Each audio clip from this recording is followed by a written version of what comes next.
Liz Cheney, once a self-proclaimed conservative, is now out campaigning with none other than Kamala Harris. You find that surprising? Well, then stick around because it gets better. This video is about Cheney's sharp pivot from bashing liberals to supporting one of the most polarizing political figures of the left in our time. We're breaking it all down from her Trump vendetta to her supporting Kamala's war on America agenda. In the end, what you will see is a woman broken by a man who didn't put up with her nonsense, probably for the first time in her political career, and it drove her over the edge. Let's get into it. Hey guys, welcome back to the channels. Now, please subscribe if you haven't already. Hit the notification bell and smack that like button because it helps us with the algorithm. Also, we do live streams every Friday night at 6 o'clock Eastern. We read interesting news stories of the week and tweak them with a bit of humor, a dash of sarcasm, and a whole lot of conservative common sense. So please join us this Friday. You'll have a good time. All right, let's get into this. Liz Cheney is out campaigning with Kamala Harris. Yeah, that's right.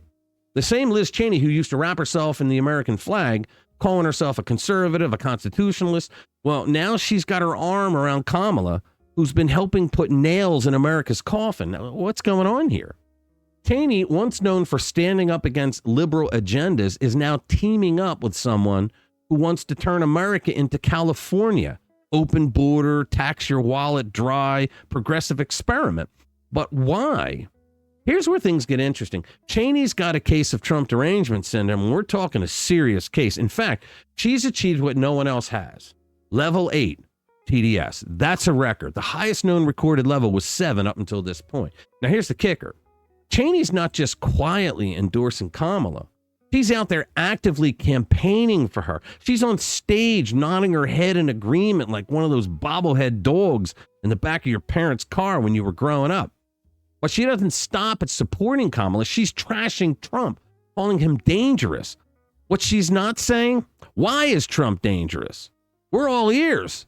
Now, let's not forget, while Kamala and Dementia Joe have dragged us into a proxy war in Ukraine and let the Middle East burn, Trump was the first president in a long time who didn't get us involved in a new war. The guy the left loves to call a tyrant actually worked to end wars. 4 nominations for Nobel Peace Prizes. Of course, he didn't get one because he's Trump. Meanwhile, Kamala, alongside Cheney, is ready to send more American kids off to fight, all while you sit at home wondering how gas prices got so high. Now, here she is at Duke University, where she trashes Trump, the president and the leader of her supposed party. I don't believe that we have the luxury of writing in candidates' names, particularly in swing states, because of the danger that Donald Trump poses. What danger does he pose? That's what these knuckleheads never tell you. They make these speeches where they say, oh, he's just dangerous for democracy. How? How is he dangerous for democracy? Liz Cheney here is supporting a woman who actually is a challenge to our republic. Not only am I not voting for Donald Trump, but I will be voting for Kamala Harris in this. You just ended your political career.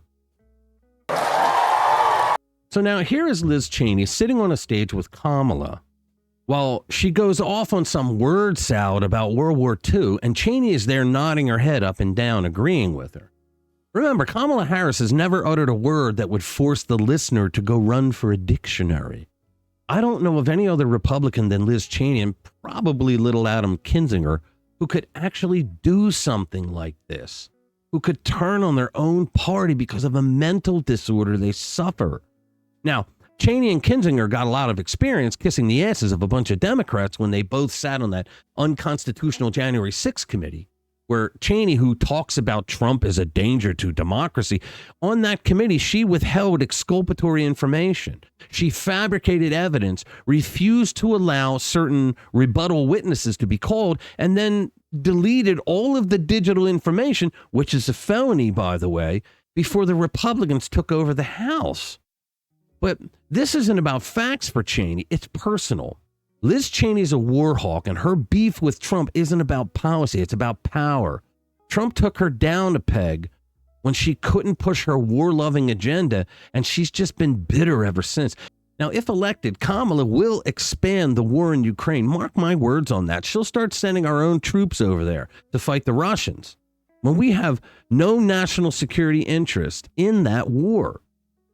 And this is probably why Liz Cheney supports Kamala, because of the whole war hawk thing. But let's just give this a watch. This is genuinely bizarre. The allies together is because they are fully aware of and remember, to the Congresswoman's point, World War II. Remember, this concept of isolation. She's going to try to say that Trump is an isolationist. Anybody that's listened to Trump for 2 minutes knows he's not an isolationist. They say that America first means America alone. It doesn't. What America first is the opposite of the Biden-Harris regime, which is you take care of Americans in need first, and then you help all your allies. That's not really a bad thing. We were once there as a nation, and then Pearl Harbor happened. Let's remember recent history. Pearl Harbor is recent history for the country? Really? Europe remembers it well. When we got attacked, Pearl Harbor, we jumped in. And it is because America jumped in that we were ultimately able to win that war. Anyone who went to high school knows that. What the hell is she talking about? So now if you're thinking it can't possibly get any worse, it always does with these people. You just wait. We've got a clip of Liz back in 2020, right after Biden picked Kamala as his running mate, where she is singing a whole different tune. Give it a watch. As somebody who is a centrist, and in one fell swoop here, he has put somebody on the ticket whose voting record in the Senate is to the left of Bernie Sanders and Elizabeth Warren. That was correct. So I think that, the American people are going to look at the substance of this. They're going to look at what she stood for in the past. They're going to look at what she said during the primary election. And it's very clear. She is a radical liberal. She's somebody that has said we ought to spend $32 trillion on Medicare for all. And yet she's up on a stage right now, 4 years later, supporting her over the guy that would make America great again. If you look at her record as well in California, she did, in fact, essentially ban gun sales with executive action. And she threatened during the primaries to do the same thing if she's elected. So then what changed? What changed is Liz's TDS grew. That's what changed. Trump finally responded and put out a post on Truth Social on Monday about this.